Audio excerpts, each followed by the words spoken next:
Paano ba natin palitan ng ating wallpaper sa ating cellphone? If gusto na nating palitan, paano ba natin mapapalitan ng ating wallpaper? Ang wallpaper po ay yung ito po, nakikita nyo po ito. Itong picture na to.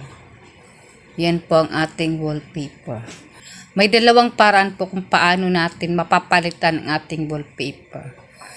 Una po, na ipapakita ko sa inyo ay ito pong long press lang po.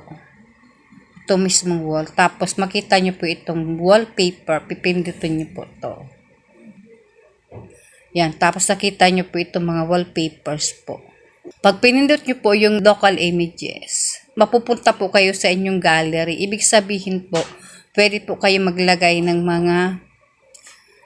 picture nyo sa inyong wallpaper po natin. Tapos, ayaw nyo po naman ng mga pictures nyo. Kung gusto nyo po ng may bayad, pindutin nyo po itong download more.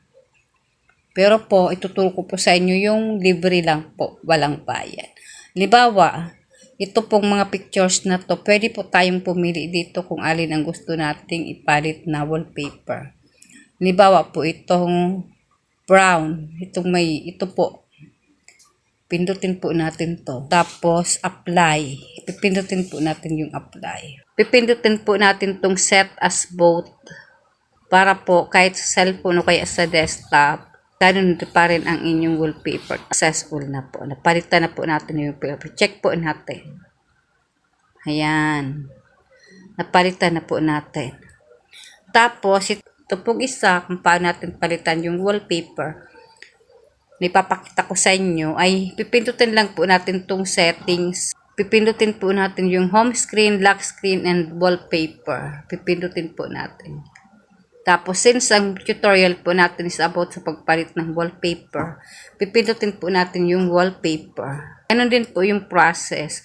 Pag local images po, ibig sabihin yung picture natin available, pwede natin gawing wallpaper. Tapos, halimbawa, itong download mo, itry po nating pindutin.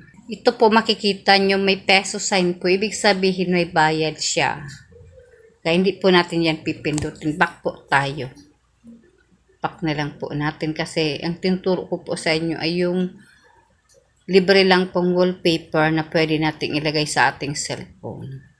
Halimbawa po ito, di ba ito yung nauna nating wallpaper, papalitan po natin ng iba para po sa ating tutorial. Halimbawa po ito, pipindutin po natin to, then apply.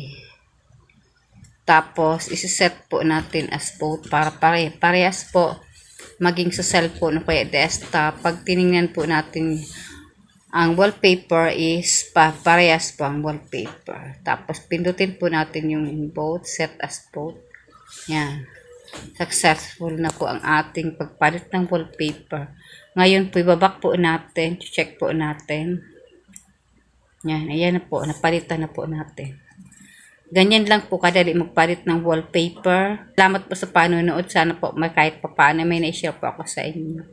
And pasubscribe po ng aking channel and pakiclick po ng notification bell para palaging updated sa mga bagong post na video. Thank you po. Salamat. Bye-bye.